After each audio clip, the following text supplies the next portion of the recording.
Joe Scarborough at MSNBC is livid and full of hate. How dare you, Tim Scott, endorse Donald Trump? Don't you know you got to endorse the black and the brown? How dare you think out of the box?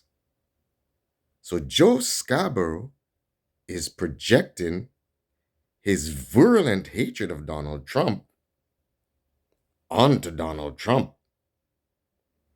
He's even talking about him having a meltdown after winning. No, Joe, it wasn't Donald Trump that had the meltdown. It was you and the white racists at MSNBC.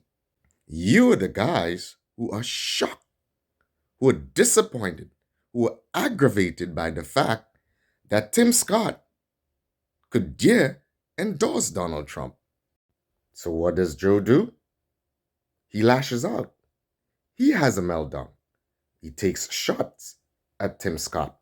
He takes shots at Donald Trump. And more importantly, he lets you know the lenses through which he views the world of politics.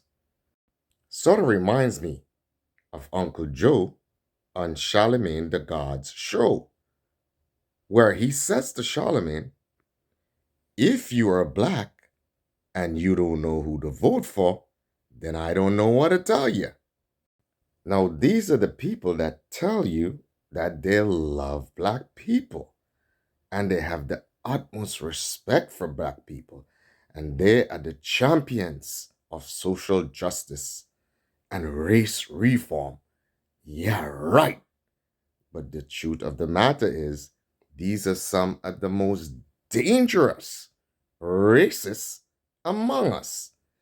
Their opinion and speeches always makes it clear and betrays their pretensions.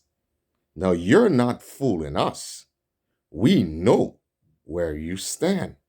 The bottom line is, Joe Scarborough knows that when Donald Trump says you must really hate her, he means politically. But of course, he has to pounce on the word hate. Why miss such an opportunity? But it's you, Joe. We know. We see through you. You're the one that has no respect for black folks, especially if they do not toe the line, especially if their political leaning doesn't match yours. And we know your virulent hatred of Trump could never allow you to say anything truthful about him.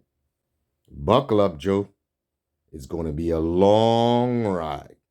We saw with Donald Trump last night melting down, even in victory, and that scene with Tim Scott and Trump saying, "Oh, you must really hate her. She appointed you. You're from her state. Right. You must really hate her." I mean, humiliating Tim Scott publicly. What was your take on that?